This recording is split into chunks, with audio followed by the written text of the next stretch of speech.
sometimes I do have to be the director and tell characters where to go, but other times it does just feel like I'm watching it and it's just my job to write what I'm seeing as quickly as possible.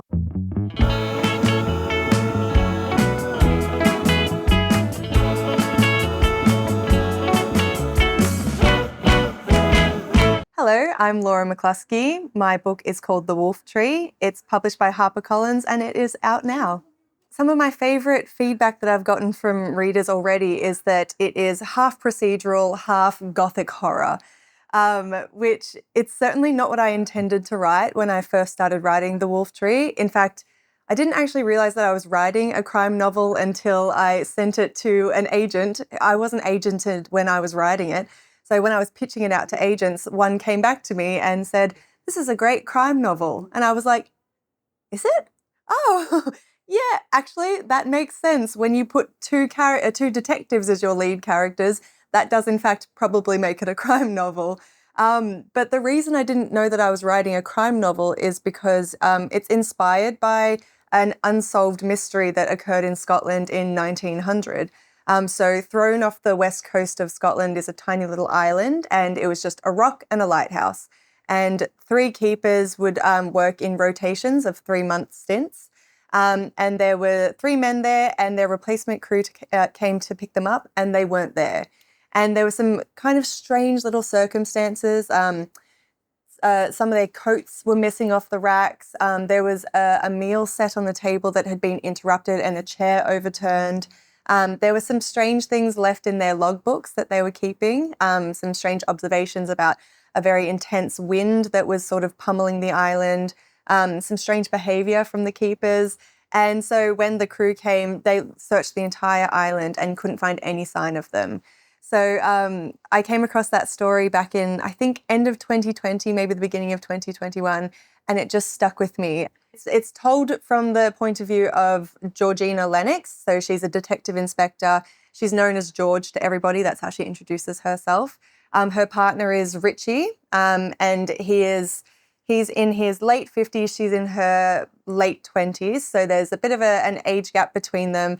However, they are just really good friends. They've worked together for a few years now. He has a bit of a mentor sort of role for her.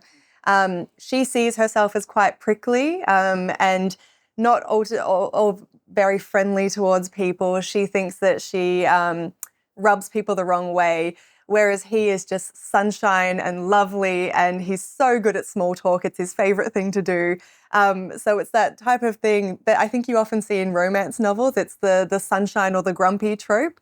So I sort of took that, but I flipped it. I wanted her to be the grumpy storm cloud and he's the bright burst of sunshine. And so they balance each other out.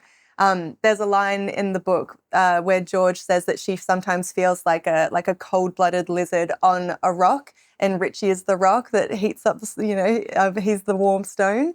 So yeah, I wanted them to have a really lovely relationship where they work colleagues, but they just really care about each other as well. And then, of course, there's a community that I've put on this island. So the reason George and Richie are sent out to this island, which is a fictional version inspired by the true story, is that a young man, a teenager, has been found dead at the foot of a lighthouse. And in Scotland, teenage deaths are pretty much always investigated, even if they are of natural causes.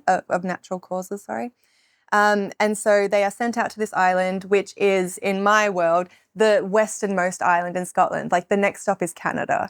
And so this island is a fishing village and they barely interact with the mainland. It's only their fishermen who sort of stop off on the mainland to drop off the catch. So they are very behind the times. They are sort of stuck in a world that was, the world of 100 years ago. They're not getting the latest books. They're not getting films. They're not really getting much music or anything like that. They're very set in their ways. They're a religious community. They are also very traditional and they respect a lot of folklore and culture, a lot of Celtic mythology as well. So some really interesting, quirky characters that you get to develop that I had a lot of fun building. And I just tried to create like a kind of an authentic experience for the reader. These are people who you might know. Hopefully you can recognize bits and pieces, but hopefully not the awful bits and pieces. Yeah, The Wolf Tree is my debut novel. And yeah, like I said, I didn't realize I was writing a crime novel until I finished it and sent it away. So it was never something I ever dreamed of. I never knew that I would be a crime writer. And so the fact that a crime book is my debut novel, it continues to make me laugh. When I was writing The Wolf Tree, I was working in marketing as a content writer. So that was a full-time job, and I was writing my book on either side of the workday. Now that I'm working as a crime writer and I just handed in my second book, this is basically my full-time job. However, I am also a filmmaker. So a few years ago, I actually started in the theatre space. So I was acting, I was producing shows. I had a theatre company with two of my best friends.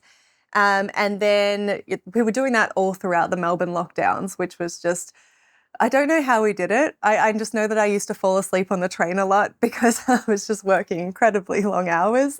And then one of our company members moved to London to pursue their acting career. And the two of us that remained were like, well, we actually really want to try and make films as well. So now she and I have a film company. So we've had a short film come out a couple of years ago. We're currently in pre-production for our next film. So my writing is divided up between writing books and writing screenplays. One of the first meetings I had with a publisher when we were talking about The Wolf Tree is that she felt it had a very cinematic quality to it.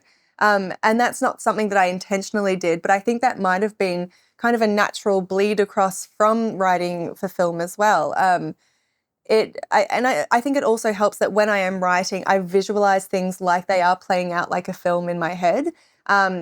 Sometimes I do have to be the director and tell characters where to go, but other times it does just feel like I'm watching it and it's just my job to write what I'm seeing as quickly as possible. So when I was working a full-time job, I would get up at 5, I would write for 2 hours, go to the gym, have breakfast, do all the bits and bobs, and then work my marketing job 9 to 5, stop, go for a walk, go and see the sun, and then sit back down at maybe 7 or 8 o'clock at night and then write until 1 o'clock, 2 o'clock in the morning.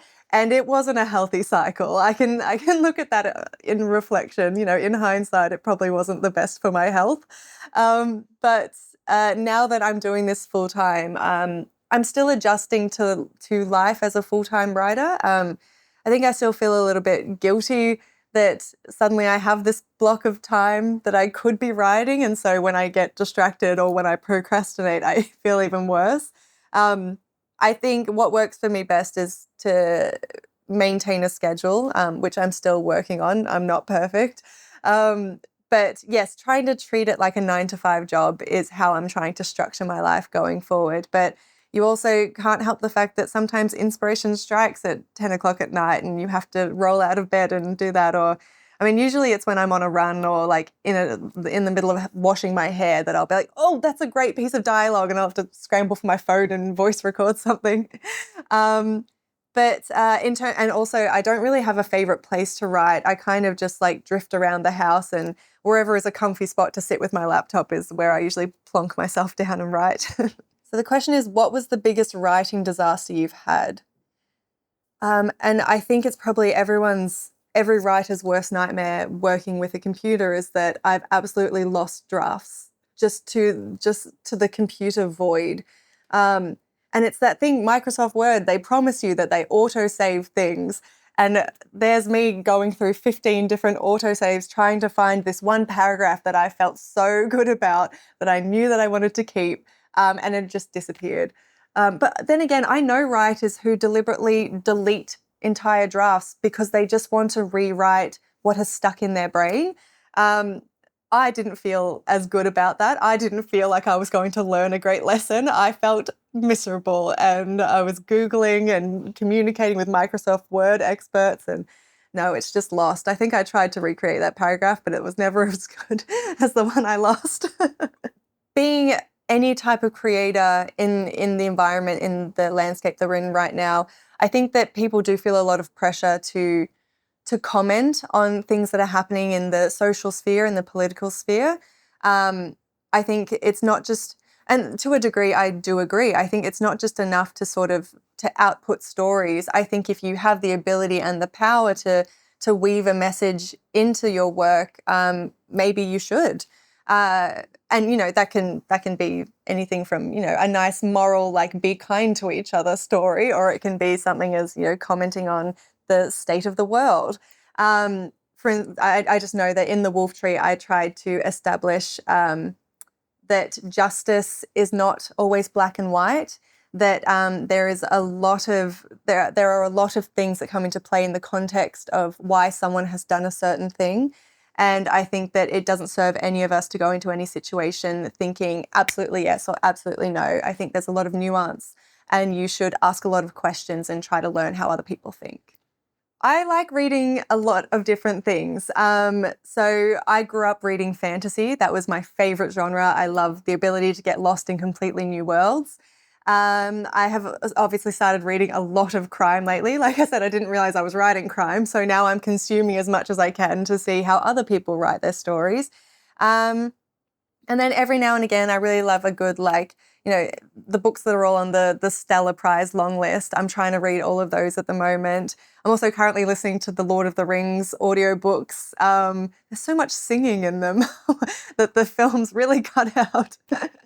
So I think I'm just trying to be as widely read as I can. I think at the end of the day, being widely read makes you a better writer. Just even when you're reading outside of the genre you write, when you learn how other people tell a story and how they pace it and plot it, it gives you a lot of inspiration on how you can also tell a story. I've been a massive reader since I was a kid, but I've always wanted to write. So I think the inspirations probably hit at the same time. And obviously, I'm of the perfect generation to be a Harry Potter fan. I think I read The Chamber of Secrets first because my older brother was going too slowly with Philosopher's Stone and I couldn't wait. So I jumped to the second one. I was like, there's normally a bit of a catch up as to what happened in the book before in the first few paragraphs, so I know enough as to what's happening. So the Harry Potter series, I read, Del Toro Quest, and I read a series of unfortunate events was one of my favorite series because I felt like Lemony Snicket was writing for children but speaking to them like they were adults. I remember, at some points I was reading a series of unfortunate events and having the dictionary beside it because he introduced me to so many new words. So I'd be constantly, what does that thing mean? Okay, now I understand. So he's probably to blame why, maybe I have a vocabulary that's bigger, but I don't know how to say any of the words out loud. I know what they all mean on the page, but I've never said them out loud. It's my biggest fear that I'll mispronounce something publicly and someone will go, that's not how that's done. Next for me, I've just handed in my second book to my publishers and they have accepted it, thank goodness. I'm currently pulling together all of my thoughts for a third book. I also have a handful of other ideas that I'm just kind of loosely sort of fleshing out. And also in the filmmaking space, I'm in pre-production for my next short film, which is, it's just a lot of admin at this point in time until you actually get on set. And then, I don't know, I'm currently in the big promotional time for the Wolf Tree. So I'm doing events and I'm speaking to people and I'm just having the best time. It's been an amazing journey so far and I'm just trying to enjoy every moment. Thank you so much for having me. It's been a pleasure.